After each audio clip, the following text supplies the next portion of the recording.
قابل سعادت احترام و احتشام، اللہ تبارک و تعالیٰ کے فضل اور اس کی توفیق سے آج کی تراویح میں ہم اپنی روٹین کے ساتھ 1.25 پارہ پڑھیں گے، جن میں 16واں پارہ مکمل پڑھا جائے گا اور 17ویں پارے کا ہم پہلا پاؤ پڑھیں گے۔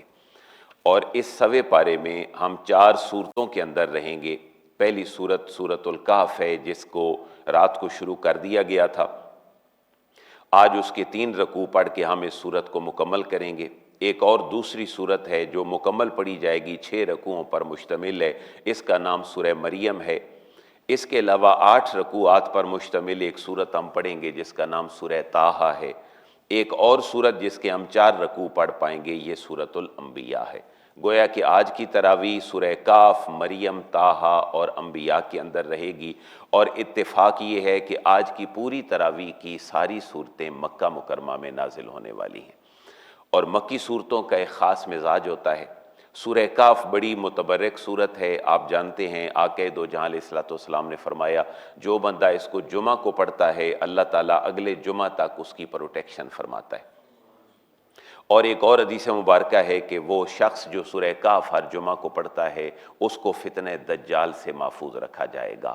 اس کے سارے مضامین کو کور کرنا، کیونکہ پچھلی کچھ گزر گئی، کچھ آج پڑھی جائے گی، میں اس کے شان نزول کے حوالے سے چند پوائنٹ آپ کی خدمت میں رکھتا ہوں، یہ صورت آپ کو بہتر سمجھ آئے گی۔ یہ صورت مکی ہے اور مکے کے اس دورانیے میں نازل ہوئی ہے جب مسلمانوں کو ظلم کرنے کے بعد حبشہ کی طرف جانے پر مجبور کر دیا گیا تھا۔ یہ جو لوگ 2 فیزز میں گئے تھے حبشہ کی طرف، ان لوگوں نے اپنے گھر بار بھی چھوڑے اور مکے کے جو حکمران تھے ان سے بھی تنگ تھے۔ اس سورہ مبارکہ میں جو سورہ کاف ہے، عین اس وقت میں جب حبشہ کی طرف لوگ ہجرت کر کے چلے گئے، اللہ تبارک و تعالیٰ نے یہ صورت نازل فرمائی۔ اس کے اندر ذوالقرنین کا ذکر ہے، جس کو اللہ نے بادشاہی عطا فرمائی تھی، آخر اس کو بھی زوال تھا۔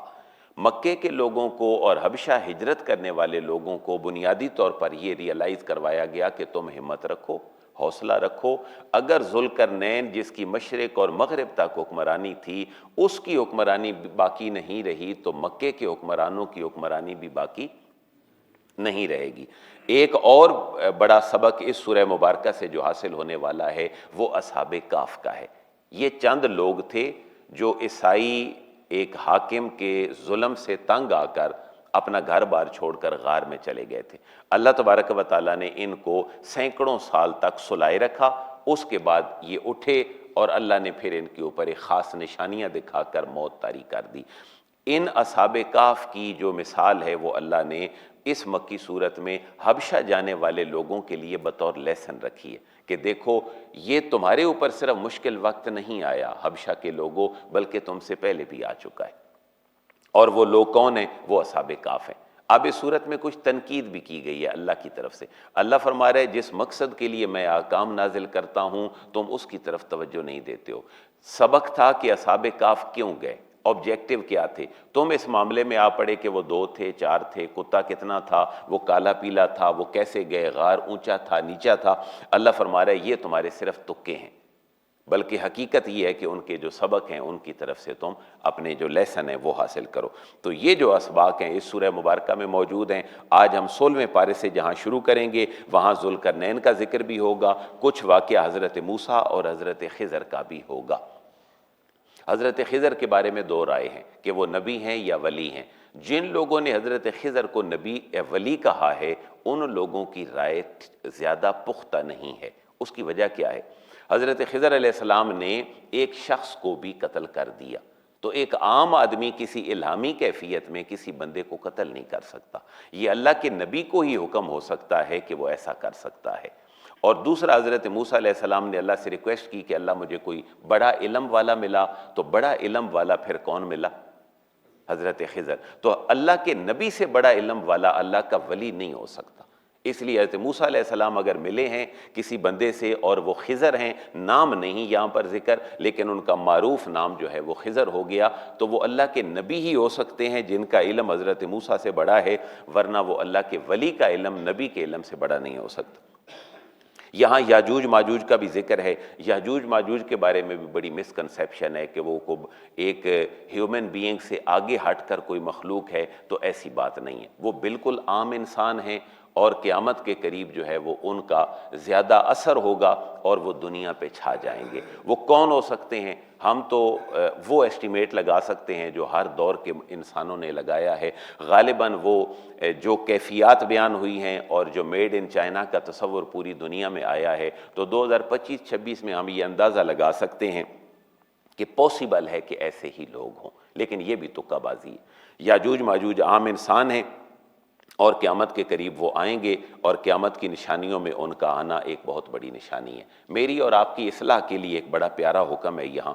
اللہ فرما رہے اے حبیب کریم، کیا میں بتلا نہ دوں تمہیں اور آپ کے صحابہ اور سارے لوگوں کو کہ عمل کے اعتبار سے خسارے میں کون ہے؟ عمل بھی کرتا ہے، ہارڈ ورکنگ بھی کرتا ہے، لیکن خسارہ اٹھاتا ہے، تو وہ کون لوگ ہیں؟ فرمایا جن کی ساری کوششیں صرف دنیا کی زندگی کے حصول کے لیے ہوتی ہیں، وہ اپنے عمل کے اعتبار سے خسارے میں ہوتے ہیں۔ اس کا مطلب یہ نہیں ہے کہ رزق کمانا، کاروبار کرانا دنیاوی زندگی کی محنت ہے، ایسا نہیں ہے، بلکہ کروڑوں بھی کمایا جائے اور اللہ کے حکم سے زکوٰۃ نکال دی جائے تو وہ دنیا داری کے تصور میں نہیں آتا۔ اور بعض اوقات انسان کو یہ بھی چیز لاحق ہو جاتی ہے کہ وہ کوئی کام کرتا ہے، اس کو اچھا سمجھتا ہے، لیکن وہ اچھا نہیں ہوتا اللہ کے ہاں، تو اس کا عمل ضائع جاتا ہے۔ اللہ فرما رہا ہے یہ وہ لوگ ہیں کہ جو اپنے اعمال کے اعتبار سے خسارے کے اندر ہیں۔ ایک اور بات جس پہ اس سورت کا اختتام ہے وہ یہ ہے کہ اگر ساری کائنات کے سمندر سیاہی بن جائیں اور وہ اللہ کی تعریف لکھ دیں، اور پھر اس کے برابر اور دریا اور سمندر سیاہی بن جائیں اور وہ اللہ کی تعریف لکھ دیں، تو اللہ تبارک و تعالیٰ کی تعریف کبھی مکمل ہونے والی نہیں ہے۔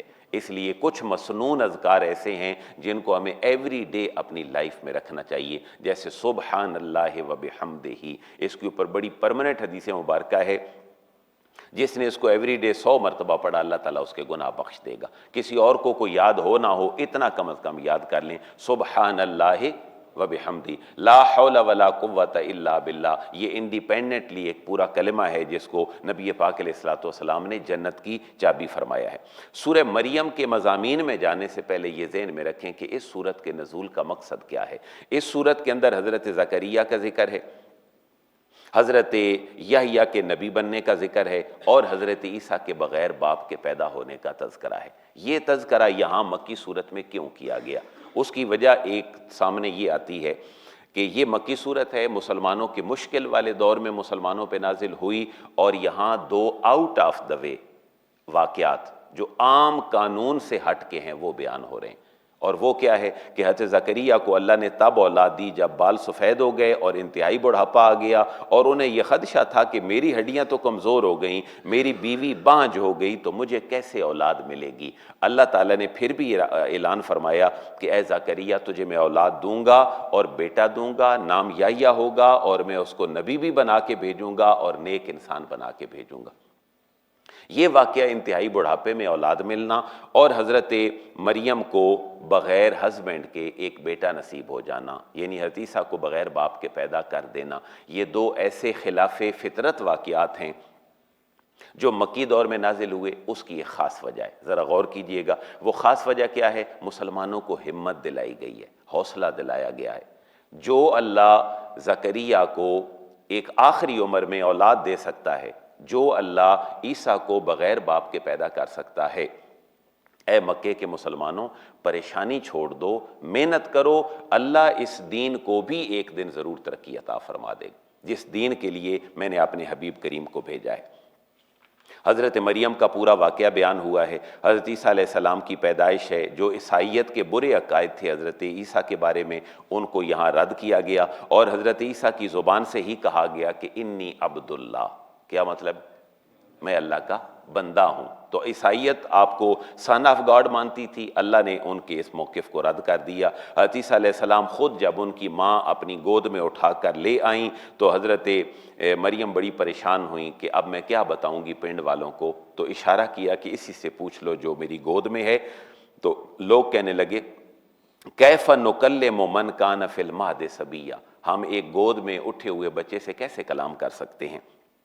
اللہ فرما رہا ہے قالا، تو حضرت عیسیٰ کو ہم نے قوت گویائی دی، کہنے لگے انی عبداللہ، میں اللہ کا بندہ ہوں، آتانی الکتاب، میرے اللہ نے مجھے کتاب عطا فرمائی ہے، وجعلنی نبیا، اور میرے رب نے مجھے نبی بنایا ہے، اس نے مجھے نماز اور زکوٰۃ کا حکم دیا ہے۔ اور ساتھ پھر اس آیت کے اس عقیدے کو بھی رد کر دیا، ما کان للہ ان یتخذ من ولد، اللہ کے شایان شان نہیں ہے کہ وہ کوئی بیٹا بنائے، سبحانہ، اللہ اس تہمت سے پاک ہے جو یہ لوگ لگا رہے ہیں۔ پھر حضرت سورہ مریم میں حضرت ابراہیم کا بھی ذکر ہے، وَاذْكُرْ فِي الْكِتَابِ ابراہیم، اس کو بھی ذکر کر لیں، نوٹ کر لیں کہ یہ کیوں ذکر ہے حضرت ابراہیم کا اس صورت میں۔ اس لیے کہ مریم جو صورت ہے یہ مکی ہے، مکے کے لوگ اپنے ہر کفر اور ہر شرک کے بعد خود کو ابراہیمی کہلواتے تھے۔ اللہ تعالیٰ فرما رہے ہیں تمہاری تو ایک عادت بھی ابراہیم سے نہیں ملتی، تم ابراہیمی کہلانے کے کیسے مستحق ہو؟ ابراہیم تو کون تھے؟ انہو کان صدیقا، وہ کون تھے؟ سچے تھے، اور تم سچائی کو مانتے نہیں ہو۔ سچائی تو میرے حبیب کریم کو تسلیم کر لینے میں ہے، صدیقا نبیہ، پھر حضور کو تسلی بھی ہے کہ اے میرے حبیب، آپ کو اگر مشرکین اور قریش سے مشکلات درپیش ہیں تو میرے ابراہیم کو بھی اپنے قبیلے سے مشکلات درپیش تھیں، اور ان کے گھر کے اندر ہی جو ہے وہ شرک بستہ تھا، تو میں نے انہیں تعلیم دی کہ تم وہاں سے ہی اپنی تعلیم کو آگے بڑھاؤ۔ پھر ہے ایک رکوع میں وَاذْكُرْ فِي الْكِتَابِ موسیٰ، موسیٰ کا بھی ذکر کیجئے۔ حضرت موسیٰ اور حضور کی جو کہانی ہے اس کے اندر بڑی ریزیمبلنس ہے، حضرت اسماعیل کا ذکر ہے، حضرت ادریس کا ذکر ہے، اور آج کی تراویح میں ایک سجدہ بھی آئے گا۔ ایک اور بات جو بڑی نوٹ کرنے والی ہے وہ یہ ہے، اللہ فرما رہے ہم نے انبیاء کی اولادوں میں نیک لوگ بھیجے، لیکن جو برباد ہوئے ان کی بربادی کی صرف دو وجوہات ہیں، فخلف من بعدہم خلف، کچھ ان کے ناخلف ایسے آ گئے، اضاعوا الصلاۃ، جنہوں نے نمازیں ضائع کی، واتبعوا الشہوات، اور جو شہوتی امور ہیں ان کے پیچھے پڑ گئے، اور یہی دونوں چیزیں جو ہیں یہ قوموں کو برباد کر دینے والی ہیں۔ باقیہ آیات میں جو ہے وہ قیامت کا تذکرہ ہے اس سورہ مبارکہ میں۔ ایک اور سورت جس کو ہم پڑھیں گے وہ سورہ طٰہٰ ہے، یہ سورہ طٰہٰ بھی مکی ہے، اس کا آغاز قرآن مجید سے ہو رہا ہے کہ اللہ کی کتاب ہے، اور اللہ تعالیٰ کی تین بڑی صفات ذکر کی گئی ہیں، لہو ما فی السماوات والارض، تمہارے لات منات اور حبل یہ خدا نہیں ہے، خدا وہ ہے لہو ما فی السماوات و ما فی الارض، جس کے قبضہ قدرت میں زمین و آسمان کی بادشاہیاں ہیں۔ اللہ تمہارے ہر قول کو جانتا ہے، تمہاری ہر نیت کو جانتا ہے، اور اللہ لا الہ الا ہو، اللہ تبارک و تعالیٰ کے علاوہ کوئی معبود نہیں۔ آج سورہ طٰہٰ میں آیت نمبر 9 سے لے کر آیت نمبر 97 تک تقریباً 90 آیات حضرت موسیٰ علیہ السلام کے ذکر خیر پہ ہیں، اور ان کا جو اولین مقصد ہے وہ حضور کو تسلی دینا ہے۔ اس کے اندر وہ واقعہ ہے جب حضرت موسیٰ پیدا ہوئے اور فرعون نے آرڈر کیا تھا کہ بچے سارے ذبح کر دیے جائیں، آپ کی ماں نے آپ کو انک ذفی فی تابوت، تابوت کے اندر رکھا، پانی میں بہا دیا، اللہ نے کیسے بچا لیا، یہ ساری تسلیاں اللہ نے اپنے حبیب کریم کو دی ہیں کہ اے حبیب، اگر میں موسیٰ کو ایک ظالم حاکم وقت سے بچا کر اس کے گھر میں ہی اس کی پرورش کر کے دین پھیلا سکتا ہوں، تو اے حبیب کریم میں آپ کے دین کو بھی دن دگنی رات چگنی ترقی عطا کروں گا۔ ایک اور بات بڑی نوٹ کر دینے والی ہے کہ انسان کی جو گفتگو ہے اس کا انداز کیسا ہو کہ اللہ نے حضرت موسیٰ اور ہارون کو فرعون کی طرف بھیجا، حالانکہ وہ خدائی دعوے دار ہیں، لیکن ہدایت کی کیا دی جا رہی ہے، اے موسیٰ اے ہارون، جانا فرعون کے پاس تو فقولا لہ قولا لینا، اس سے نرم انداز میں بات کرنا، لعلہ یتذکر او یخشی، شاید کہ وہ نصیحت حاصل کر لے اور اس کے دل میں خوف خدا آ جائے۔ قبر کے اوپر جب ہم مٹی ڈالتے ہیں تو ایک دو آیتیں ہیں جن کا پڑھنا بڑا مسنون ہے، وہ کیا ہے؟ سورہ طٰہٰ کی آیت نمبر 55 میں ہے، منہا خلقناکم، اسی سے ہی اللہ فرما رہے ہم نے تمہیں پیدا کیا، وفیہا نعیدکم، اسی مٹی میں ہم تمہیں دوبارہ بھیجیں گے، ومنہا نخرجکم تارۃ اخری، اور اسی سے ہم تمہیں قرب قیامت والے دن نکالیں گے۔ یہ تین آیات قبر پر مٹی ڈالتے وقت پڑھنا جو ہے وہ مسنون ہے، اور ان کا ذکر سورہ طٰہٰ کی آیت نمبر 55 کے اندر ہے۔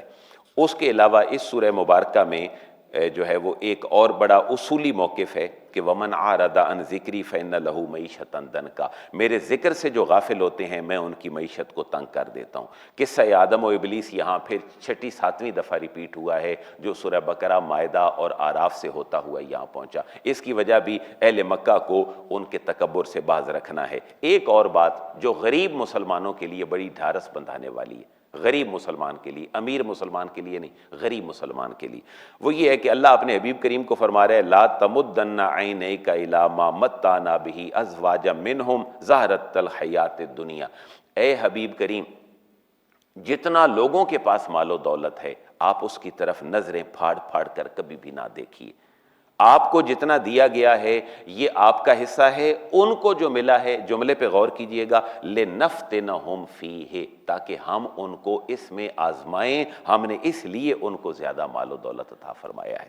وَرِزْقُ رَبِّكَ خَيْرٌ وَأَبْقَىٰ، حبیب اللہ کا دیا ہوا جو رزق ہے یعنی نماز اور صبر ہے، خیرٌ وَأَبْقَىٰ، وہ بہت بہتر ہے اور باقی رہنے والا ہے۔ حبیب آپ ایک کام کریں، وَأْمُرْ أَهْلَكَ بِالصَّلَاةِ، اپنے اہل و عیال کو نماز کا حکم دیں۔ اس لیے ہم سب کی یہ روٹین اور بڑی ڈیوٹی بنتی ہے، ہم نماز کے لیے آئیں تو اپنے بچوں کو ضرور جگا کے آئیں پیار سے۔ بچے ایک دفعہ نہیں اٹھیں گے، 2 دفعہ، 4 دفعہ، 10 دفعہ، ان کی زندگی میں نمازوں کی عادت ڈالنا یہ بینگ اے پیرنٹس ہم سب کی ذمہ داری۔ اور ایک پیارا جملہ، اے حبیب کریم نماز پڑھیے، صبر کیجئے، میرے اور آپ کے ساتھ اللہ کی گفتگو دیکھیں، لا نسألک رزقا نحن نرزقک، تمہارا کام ہے نمازیں پڑھنا، تمہارا کام ہے صبر کرنا، ہم تو تم سے رزق نہیں مانگتے۔ اللہ فرما رہا ہے ہم تو تم سے رزق نہیں مانگتے بلکہ تمہیں رزق دیتے ہیں، لہٰذا اس وجہ سے تمہارا کام نمازیں پڑھنا ہے۔ بدقسمتی یہ ہے کہ ہم نے کام بدل دیے، رزق اللہ کے ذمہ تھا، ہم نے اپنے ذمہ لے لیا، نمازیں ہمارے ذمہ تھیں، وہ ہم نے اپنے ذمہ سے ساقط کر دیں۔ ہم اگر اپنے انہی چیزوں کی طرف آ جائیں تو زندگی میں سکون آ سکتا ہے۔ سورۃ الانبیاء، آج ہم سلسلے کی آخری سورت میں داخل ہوں گے۔